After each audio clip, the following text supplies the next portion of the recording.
तो मेरा नाम है अमित खट्टर। हम कर रहे हैं पावर मिल 2020।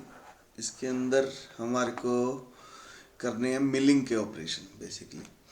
ठीक है, तो स्टेप बाय स्टेप करेंगे। जो मैं यहाँ पे करूँगा वही चीज़ आपको अपने कंप्यूटर पे करनी है ना।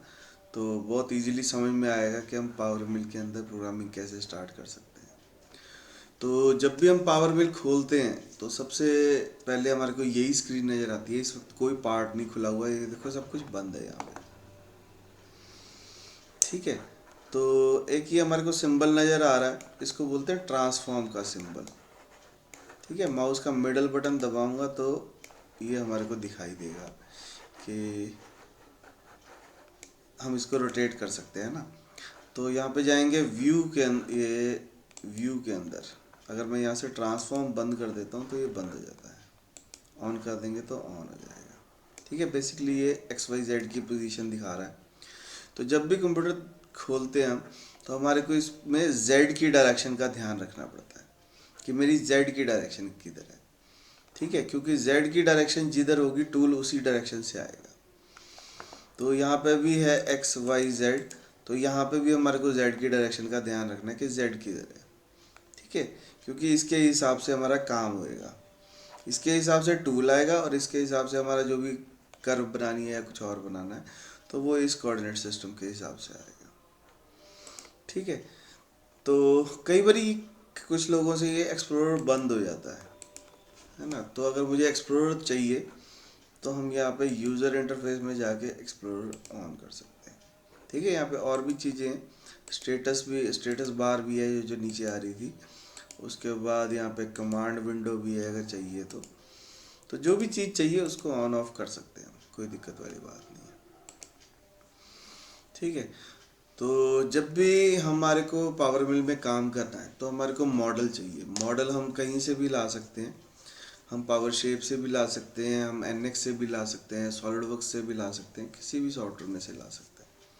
ठीक है, और किसी भी फॉर्मेट में ला सकते हैं, IGS हो, स्टेप हो, पैरासॉलिड हो, कोई भी फॉर्मेट भी हो सकता है। तो यहाँ मॉडल पे राइट क्लिक करके इंपोर्ट मॉडल कर लेंगे और जहाँ पे भी मेरा मॉडल पड़ा है,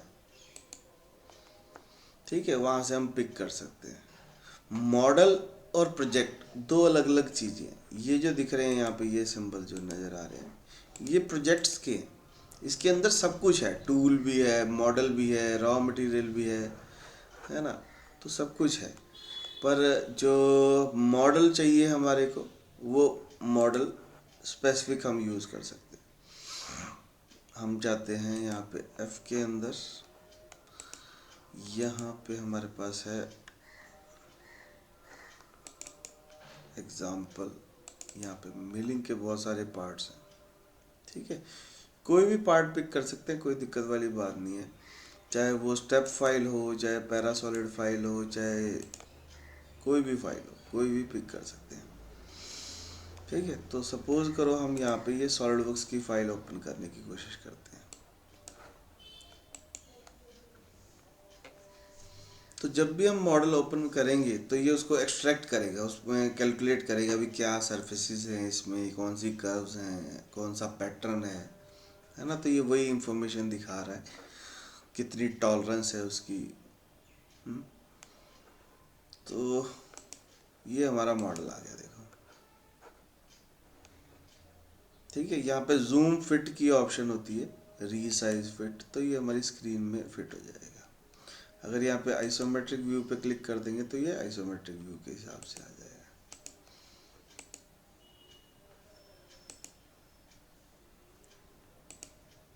ठीक है, तो ये हमारा आइसोमेट्रिक व्यू के हिसाब से आ गया। तो इसको देखने के भी, मॉडल को देखने के भी कई तरीके होते हैं। जैसे अगर मैं इसको कर दूं इधर और ये कर देते हैं इधर। ठीक है, तो इसको देखने के क्या तरीके हैं, यहाँ पे हमारे पास कलर वाला भी है। ठीक है, मल्टी कलर शेडेड, तो ये जो भी इसके कलर होंगे वो हमारे को नज़र आने लग जाएंगे। ठीक है, जो भी हमारा मॉडल होता है, मॉडल यहाँ पे नज़र आता है, ये देखो इसका नाम जो है यहाँ पे नज़र आता है। ठीक है, तो कई लोग मेरे को फ़ोन करके बोलते हैं कि जी हमारे को मॉडल चाहिए, तो मैं उनको हमेशा यही बोलता हूँ कि स्क्रीनशॉट जब भी लेना है हमारे को इस मॉडल का, तो यहाँ से इसको प्लस वाले बटन को ऑन करके फिर स्क्रीनशॉट भेजना है मेरे को।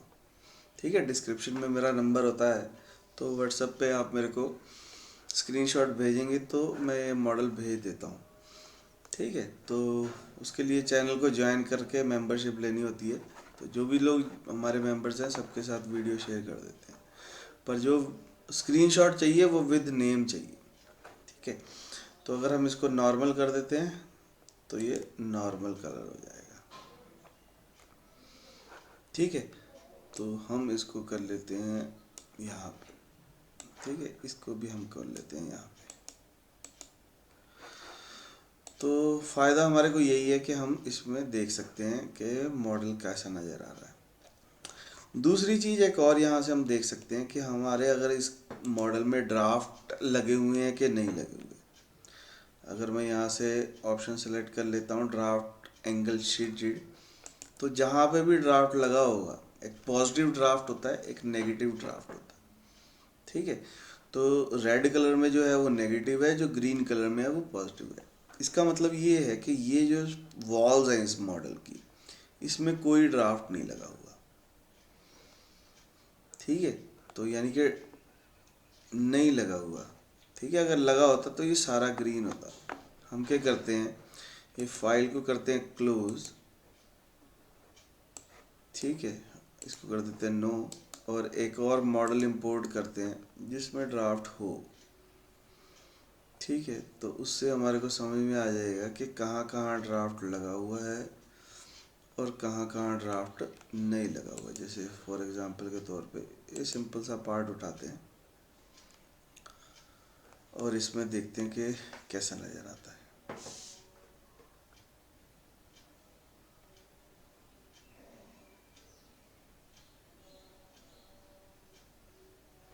ठीक है, तो ये देखो इसमें जो है पूरा हरे रंग का नज़र आ रहा है। क्यों? क्योंकि इसमें सब जगह ड्राफ्ट लगा हुआ है। ठीक है, तो अगर मैं इसको रोटेट करूं,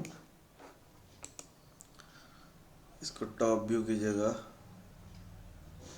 बॉटम व्यू देखते हैं, तो ये नीचे से रेड है। ठीक है, तो इसमें पॉजिटिव नेगेटिव ड्राफ्ट हमारा बिल्कुल सही तरीके से लगा हुआ है। ठीक है, हम एक साथ दो मॉडल भी खोल सकते हैं, पर उसका कोई बहुत ज़्यादा बेनिफिट नहीं होगा। तो हम यहाँ से फाइल में जाके क्लोज कर देते हैं।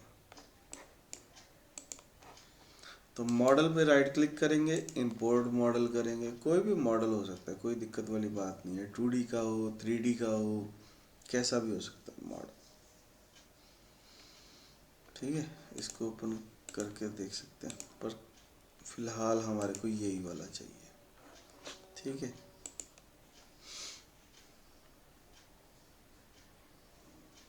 तो सबसे पहली बात हमारे को जो समझ में आनी चाहिए वो है कि हम मॉडल को कैसे ओपन कर सकते हैं।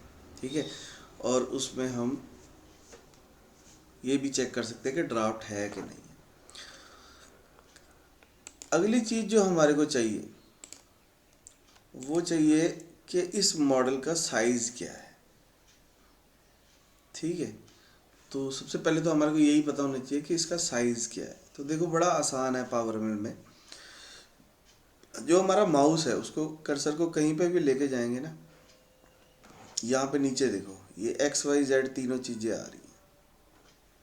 ठीक है, कर्सर को मैं कहीं पे भी लेके जाऊँगा तो ये देखो Z मेरा 0 दिखा रहा है।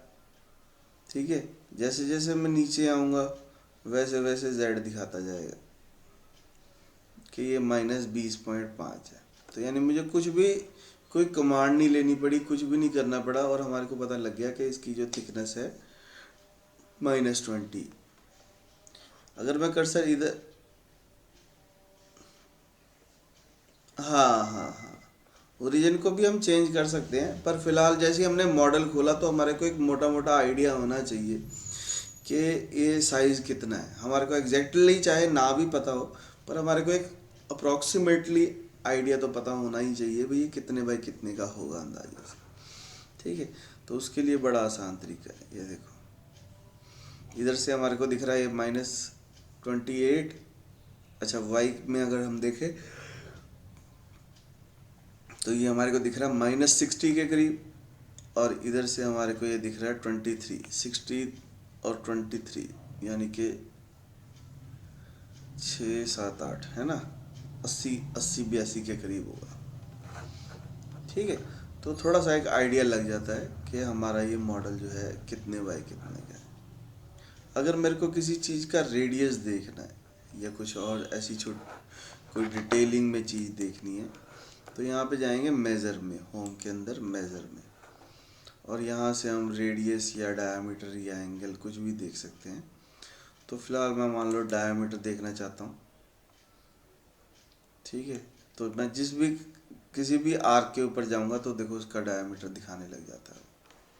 किसी भी आर्क के ऊपर जाऊँगा, हमारे को कोई क्लिक नहीं करना, कुछ नहीं करना, हमारे को जस्ट माउस को उसके ऊपर लेके जाना है तो वो उसका डायमीटर दिखा देगा। अगर मैं ये छोटे वाले पे जाऊँ तो ये छोटे वाले का दिखा देगा। ये 5.08 का है, ये जो है 8 है, डाया 8 है इसका। ठीक है, तो कोई भी जो रेडियस लगा हुआ है वहाँ पे भी मैं जाके देख सकता हूँ कि ये रेडियस कितने का है। ठीक है, तो ये भी 5.08 का है। तो इस तरीके से हम मोटा मोटा एक आइडिया ले सकते हैं कि हमारा ये मॉडल कितने साइज़ का है। ठीक है, बाकी हम डिटेल में और भी इसको करेंगे कि मेज़रमेंट कैसे लेनी है। फ़िलहाल मैं आपको ये बताने की कोशिश कर रहा हूँ कि जब भी मॉडल आए कोई भी, तो पहला काम क्या करना है। ठीक है, पहला काम मॉडल को लाओ, उसकी जेड की डायरेक्शन देखो।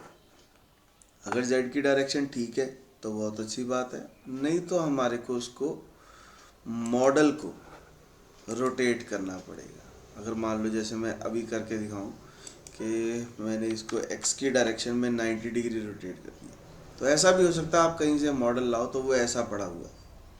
ठीक है, तो पहला काम हमारे को क्या करना पड़ेगा, इसकी जेड की डायरेक्शन को ठीक करना पड़ेगा। ठीक है, तो कहीं पे भी कोऑर्डिनेट सिस्टम पड़ा उससे कोई फ़र्क नहीं पड़ता, पर जेड की डायरेक्शन से बहुत फ़र्क पड़ता है कि जेड मेरा सही डायरेक्शन में होना चाहिए। उसके बाद हमारे को सबसे पहली चीज़ क्या चाहिए होती है, पावर मिल को सबसे पहली चीज़ चाहिए होती है ब्लॉक, रॉ मटेरियल। ठीक है, बिना रॉ मटेरियल के पावर मिल काम नहीं करता। मास्टर कैम है, एनएक्स है, सॉलिड कैम है, बहुत सारे सॉफ्टवेयर ऐसे हैं जो बिना स्टॉक के काम करते हैं। ठीक है, यानी कि उनमें जो स्टॉक हम यूज़ करते हैं, रॉ मटेरियल देते हैं, वो सिर्फ सिमुलेशन के काम आता है। पर पावर मिल में ऐसा नहीं है। पावर मिल में सारा कुछ जो बेस्ड है वो ब्लॉक के ऊपर ही। तो जैसा मेरा ब्लॉक होगा वैसा ही मेरा टूल पाथ क्रिएट होगा। ठीक है, तो ये लाइन सबसे इम्पॉर्टेंट है पावर मिल के लिए कि पावर मिल में ब्लॉक सबसे इम्पॉर्टेंट चीज़ है। अगर ब्लॉक नहीं है तो कुछ भी नहीं होगा। ठीक है, तो जैसे अगर हमारे को कंप्यूटर सीखना है तो कंप्यूटर ऑन होना चाहिए, तो जब तक कंप्यूटर ऑन ही नहीं होगा तब तक कोई कुछ भी नहीं है ना। तो वैसे ही पावर मिल में ब्लॉक है, अगर ब्लॉक ही नहीं है तो कुछ भी नहीं है।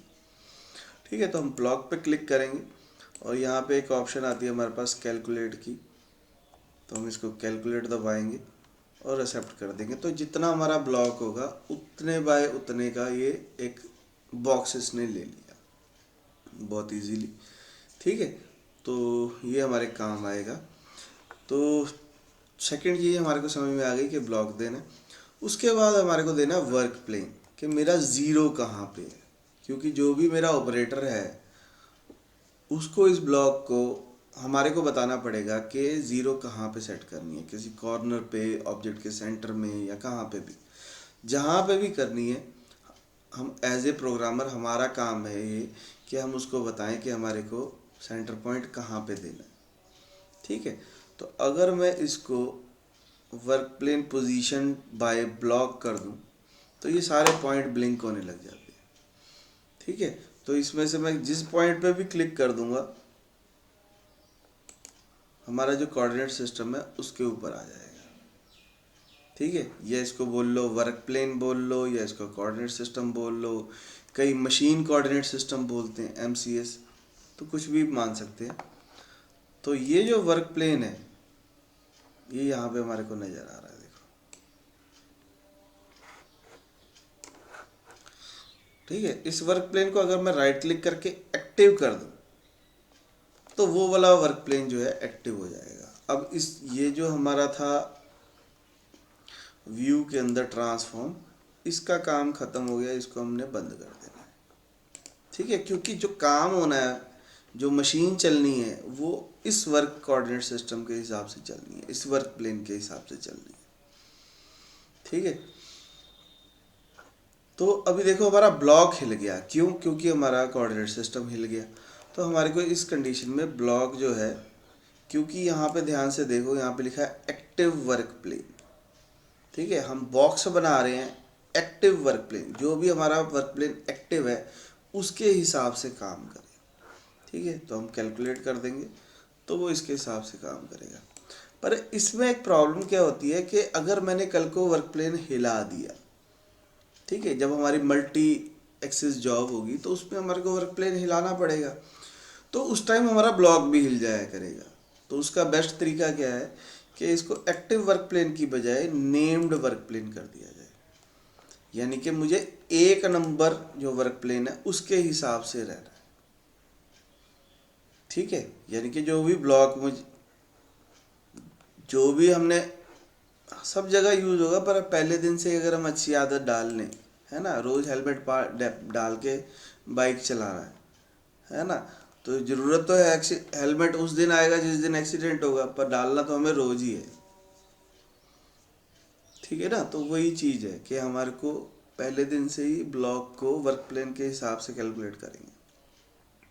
और फ़ायदा ये है कि कल को मैंने मान लो एक और वर्क प्लेन बना लिया, ठीक है, तो वर्क प्लेन मैंने बनाया मान लो ऐसे, यहाँ पे रख लिया। ठीक है, तो ये 2 नंबर आ गया। अब मैं 2 नंबर को एक्टिव करूंगा तो मेरा ब्लॉक नहीं हिलेगा। देखो पहले क्या हुआ था, जैसे ही मैंने वर्क प्लेन एक्टिव किया तो ब्लॉक हिल गया, तो अब मेरा ब्लॉक नहीं हिलेगा, क्योंकि हमने उसको पहले ही बोल रखा है कि वो 1 नंबर के हिसाब से आए। ठीक है, फिलहाल मेरे को ये 2 नंबर नहीं चाहिए, इसको मैं रिमूव कर सकता हूँ, डिलीट। ठीक है, तो 2 चीज़ें हमने कर ली, मॉडल भी आ गया, ब्लॉक भी आ गया, वर्क प्लेन भी आ गया। उसके बाद हमारे को क्या चाहिए होता है? उसके बाद हमारे को चाहिए होता है टूल। तो जैसे ही मैं टूल पे क्लिक करूँगा तो यहाँ पे ये देखो लिखा आ गया एंड मिल टूल, है ना। क्यों? क्योंकि हमने यहाँ पे एंड मिल पे क्लिक किया था। अगर मैं इसको खोल लूँ तो यहाँ पे हर तरीके का टूल है। ठीक है, तो मान लो मैंने एंड मिल ही चाहिए मुझे, तो यहाँ पे ये देखो अब 2 नंबर आ गया। चाहे मैंने कुछ भी नहीं दिया था तब भी देखो यहाँ पे टूल आए जा रहे हैं। ठीक है, रेड मार्क का मतलब है कि आपने कुछ नहीं दिया, तो इसका मतलब इसको हम डिलीट कर देते हैं, इसको भी डिलीट कर देते हैं। ठीक है, टूल चाहिए तो ऊपर से आएगा, नहीं चाहिए तो वहाँ से डिलीट कर दो।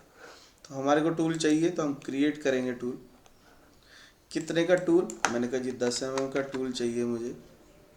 ठीक है, कितनी लेंथ? जैसे मैं 10 mm करूँगा देखो यहाँ पे आप बना हुआ आ गया। ठीक है, 6 mm कर दूंगा तो 6 mm हो जाएगा, 3 mm कर दूंगा तो 3 mm हो जाएगा। जितने का भी हमारे को टूल चाहिए उतने का हम टूल ले सकते हैं। टूल का नाम अच्छा सा दे देना है, जैसे हम इसका नाम रख देते हैं एंड मिल 6, ताकि ऑपरेटर को इजी रहे, क्योंकि ये टूल का नाम हमारे प्रोग्राम में, एंड प्रोग्राम में लिखा हुआ आएगा। ठीक है, हमेशा स्पेस की बजाय अंडरस्कोर डालने की आदत डालनी है हमारे। ठीक है, तो mm में है या इंचेस में है वो भी हम डाल सकते हैं। उसके बाद शैंक चाहिए हमारे को, तो शैंक भी क्रिएट कर सकते हैं। नहीं, स्पेस ले लेगा, पर कई सॉफ्टवेयर नहीं लेते, तो अच्छी आदत डालनी है, पहले ही हम उसको नहीं देंगे, है ना। तो शैंक भी दे दो, अगर होल्डर देना है तो होल्डर भी दे दो। ठीक है, पर होल्डर को हमारे को थोड़ा सा ऊपर करना चाहिए, तो इसको हम कर देते हैं 18 की जगह पे इसको कर देते हैं 70। ठीक है, और लोअर डाया है, अपर डाया है, तो लोअर डाया को मैं कर देता हूँ 10, और अपर डाया को मैं कर देता हूँ 25। ठीक है, तो कुछ इस तरीके से हम टूल भी बना सकते हैं। ठीक है, तो आगे जाके हम देखेंगे इसको भी डिटेल में कि हम अलग अलग तरीके से या अपने स्केच के हिसाब से कैसे टूल कस्टमाइज टूल कैसे क्रिएट कर सकते हैं। फिलहाल हमारा मकसद सिर्फ इतना ही है कि हम यहाँ पे एक टूल क्रिएट कर लें। ठीक है, तो टूल भी आ गया मेरा, रॉ मटेरियल भी आ गया, वर्क प्लेन भी आ गया। इसको यहाँ से हाइड भी कर सकते हैं अगर आपको नहीं देखना। ठीक है, वर्क प्लेन को ऑन रखो, टूल को हमने हाइड कर दिया। उसके बाद हमारे को चाहिए टूल पाथ, है ना, कि किस टूल पाथ के अकॉर्डिंग हमारे को काम करना है। तो हम जाएंगे यहाँ पे टूल पाथ पे। तो टूल पाथ में हमारे पास यहाँ पे ऑप्शन है कर्व मशीनिंग की। ठीक है, तो कर्व मशीनिंग में हम यहाँ पे सबसे पहला टूल पाथ जो करना चाहिए वो है 2D कर्व प्रोफाइल। ठीक है, तो 2D कर्व प्रोफाइल ली हमने। तो 2D कर्व प्रोफाइल नाम से ही पता लग रहा है कि हमारे पास एक 2D कर्व होनी चाहिए जिसके ऊपर मैं काम करना चाहता हूँ। पर यहाँ पे तो हमारे पास 3D मॉडल है, हमारे पास 2D कर्व है ही नहीं। ठीक है, तो पावर मिल में जो भी कर्व्स होती हैं उसको बोलते हैं पैटर्न। ठीक है, तो यहाँ पे ये देखो ऑप्शन आ रही है क्रिएट न्यू पैटर्न, यहाँ पे भी आ रही है और यहाँ पे भी आ रही है, देखो पैटर्न। ठीक है, ये दोनों सेम चीज़ है, देखो सिंबल भी सेम है। तो सबसे पहले हम क्या करेंगे, पैटर्न क्रिएट करेंगे। पैटर्न तो क्रिएट कर लिया पर हमने उसको बताया नहीं कि क्या चीज़ है ना। तो उसके लिए हमारे को पैटर्न एडिटर में जाना पड़ेगा, यानी कि कर्व एडिटर में जाना पड़ेगा। तो कर्व एडिटर में जाके यहाँ पे एक कमांड होती है कॉम्पोजिट कर्व। ठीक है, कॉम्पोजिट कर्व का मतलब है कि मैं इसकी कर्व को प्रोजेक्ट करना चाहता हूँ, या जिन लोगों को सॉलिड वर्क्स आता है उनके भाषा में कन्वर्ट एंटिटी जो कमांड होती है वो चीज़ है ये। प्रोजेक्ट कर लो, कन्वर्ट एंटिटी कर लो। बेसिकली हमारे को ये प्रोफाइल चाहिए। इसमें ये जो पिंक वाली कर्व है इसके ऊपर टूल चलता है, यानी कि इस पे क्लिक करेंगे तो वो आगे जाती जाएगी। एक येलो भी आ रहा है, येलो है अगर मेरे को डायरेक्शन चेंज करनी है, पिंक है अगर मेरे को उसी पाथ पे चलना है। अब देखो जैसे ये ब्लिंक करके दिखा रहा है सारा रेड हो गया, तो मैं यहाँ से फास्ट फॉरवर्ड कर देता हूँ ताकि मुझे एक एक करके क्लिक ना करना पड़े। तो ये अपने आप पाथ ले लेगा क्योंकि उसने ब्लिंक करके पहले ही दिखा दिया था, तो इसलिए हमारी कोई टेंशन नहीं है, वो आराम से पूरा पाथ अपने आप से ही बनाएगा। ठीक है, अगर मैनुअली करना पड़े तो हमेशा पिंक वाली साइड पे क्लिक करना है, जिस साइड पिंक आ रही है वहाँ उस डायरेक्शन में ये बाय डिफ़ॉल्ट जाएगा। येलो वाली साइड में जब तक हम क्लिक नहीं करते तब तक नहीं जाएगा। ठीक है, तो ये हमारी प्रोफाइल बन गई। इसको करेंगे एंड, सेव कर दो और इसको ओके कर दो। तो ये हमारी कॉम्पोजिट कर्व तैयार हो गई, या कह लो पैटर्न तैयार हो गया है। पैटर्न का नाम है 1 नंबर पैटर्न है ये। ठीक है, इस पैटर्न में हमारे को क्या करना है, हमारे को ये मशीनेबल सेक्शन में आ जाना है और यहाँ से मार्क ऑल करेंगे तो ये एक टूल नज़र आएगा भाई हमारे को किस डायरेक्शन में चलाना है ना। तो इस टूल के ऊपर क्लिक करेंगे तो अंदर चाहिए या बाहर चाहिए। ठीक है, तो यहाँ से रिवर्स भी कर सकते हैं कि इधर को चाहिए या उधर को चाहिए, तो हमने टूल अंदर वाली साइड ही रखना है। ठीक है, उसके बाद मैं और कोई चेंजेस नहीं कर रहा हूँ, जस्ट मैं एक कैलकुलेट का बटन दबा के देखता हूँ वो क्या होता है। तो देखो एक टूल पाथ क्रिएट हो गया। ठीक है, कुछ डिफ़ॉल्ट सेटिंग्स होती हैं इसके अंदर, तो उन डिफ़ॉल्ट सेटिंग के साथ ही ये टूल पाथ क्रिएट हो गया। ठीक है, अगर मेरे को इस टूल पाथ को चला के देखना है तो ये टूल पाथ यहाँ पे आ गया, देखो इसके ऊपर राइट क्लिक करेंगे, सिमुलेट फ्रॉम स्टार्ट, और यहाँ से प्ले करके देखेंगे तो ये हमारा टूल पाथ क्रिएट हो गया। ठीक है, बैक करो, यहाँ से टूल को भी ऑन कर लो और फिर से प्ले करके देखो। ठीक है, गो टू बिगनिंग, प्ले करेंगे तो यहाँ से ये प्ले होके दिखा रहा है। कुछ भी चेंजेस करने हैं टूल के अंदर तो हम ये टूल पाथ के ऊपर राइट क्लिक करके सेटिंग अगर ऑन करूँगा तो ये वापस से वही जगह ओपन हो जाएगी। ठीक है। पर अभी देखो सब कुछ क्लोज है। क्यों क्लोज है? क्योंकि ये एक्टिव नहीं है। तो इसको एक्टिव कर देंगे, इनेबल कर देंगे, तो ये सारी कमांड्स इनेबल हो जाएंगी। ठीक है। जितनी डेप्थ तक मुझे जाना है वो हम डेप्थ यहाँ पे लिख देंगे कि कितनी डेप्थ तक जाना है मुझे, और इसको हम ये भी बता देंगे कि हमारा टोटल डेप्थ कितनी चाहिए हमारे को। तो मैंने कहा जी मुझे लिमिट तक जाना है और 1-1 mm का कट लगाते हुए जाना है। कहाँ तक जाना है? -5 तक जाना है। और कट कितने का लगेगा? 1-1 mm का। ठीक है। जस्ट मैंने इतना ही चेंज किया। मैं सब कुछ एक बार में नहीं चेंज कर रहा, नहीं तो समझ में नहीं आएगा क्या काम कर रहा है कौन सी चीज़। जस्ट मैंने इसको कैलकुलेट दबाया तो ये अब -5 mm तक जाएगा और हर बार 1-1 mm नीचे जाएगा।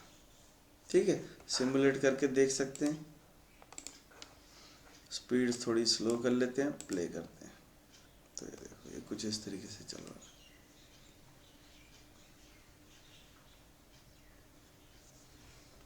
अगर इसको हमारे को 3D में सिमुलेट करके देखना है तो हम 3D में भी सिमुलेट करके देख सकते हैं। क्योंकि ये 2D कर्व प्रोफाइल है तो इसलिए मैंने 2D में दिखाया। अगर मुझे इसको 3D में देखना है तो यहाँ से इसको कर देंगे ऑफ, को ऑन कर देंगे। ठीक है। तो ये हमारा 3D नज़र आने लग गया। यहाँ से हम इसका फिक्स डायरेक्शन कर देंगे ताकि हमारे को अच्छे से नज़र आए। यहाँ से हम शाइनी कर देंगे और स्पीड को कर देंगे स्लो, गो टू बिगनिंग और प्ले कर देंगे। तो जो हमारा टूल पाथ है उसके हिसाब से ये कटिंग करके दिखाएगा हमारे 3D में। अगर मैं यहाँ से शेडिंग में रेम्बो कर दूंगा तो ये रेम्बो हो जाएगा। हाँ हाँ, पैटर्न एक्चुअली 2D कर्व को ये पैटर्न नहीं समझता है। हम ऑटोकैड की फाइल को यहाँ पे लाके उसके ऊपर भी चला सकते हैं। हम यहाँ पे भी पैटर्न क्रिएट कर सकते हैं। हम पावर शेप से कर्व बना के ला सकते हैं। कोई ज़रूरी नहीं है 3D मॉडल से कंपोजिट कर्व करके ही लाना। हम 2D स्केच बना के, जैसे ऑटोकैड की फाइल होती है ना, तो वो भी हम ला सकते। हाँ हाँ, बड़े आराम से चले। हाँ हाँ, ठीक है। तो ये हमारा काम हो गया। उसके बाद ये जो टूल पाथ बन गया, इसके ऊपर राइट क्लिक करके क्रिएट इंडिविजुअल एनसी प्रोग्राम, तो यहाँ पे एनसी प्रोग्राम भी क्रिएट हो जाएगा। इस प्रोग्राम की अगर मैं सेटिंग्स में जाऊँगा और यहाँ से मैं फानुक सेलेक्ट कर लूँगा, इस फाइल का नाम दे देते हैं हम end6, ठीक है, और मैं कर देता हूँ राइट। तो ये प्रोग्राम भी हमारे को जनरेट करके दे देगा जो भी हमने बनाया उसके हिसाब से। ठीक है। अभी बहुत सारी चीज़ें चेंज करने वाली हैं, फीड, स्पीड, लीड, लिंक्स, बहुत कुछ है, पर फिलहाल हमारे को समझना है कि प्रोग्राम कैसे जनरेट होता है। हम देखना चाहते हैं क्योंकि डे 1 है, तो इसलिए हमारे को सिर्फ इतनी बात समझ में आनी चाहिए कि हम प्रोग्राम जनरेट कैसे कर सकते हैं। ठीक है। तो इसी लोकेशन पे जाता ही हमने नाम रखा था end6, तो यहाँ से टाइप कर दो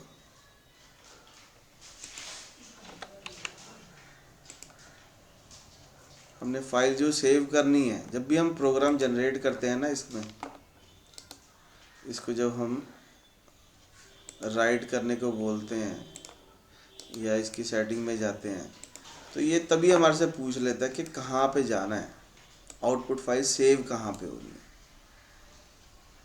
ठीक है। तो ये एफ के अंदर मिलिंग में है, तो जो भी हम नाम दे देंगे, यहाँ पे जो हमने end6 नाम दिया, तो उसी नाम से सेव होगी फाइल। तो यहाँ से हम डिटेल्ड व्यू करके इसको डेट मॉडिफाई दबा देंगे, तो ये हमारे सामने आ जाएगा प्रोग्राम।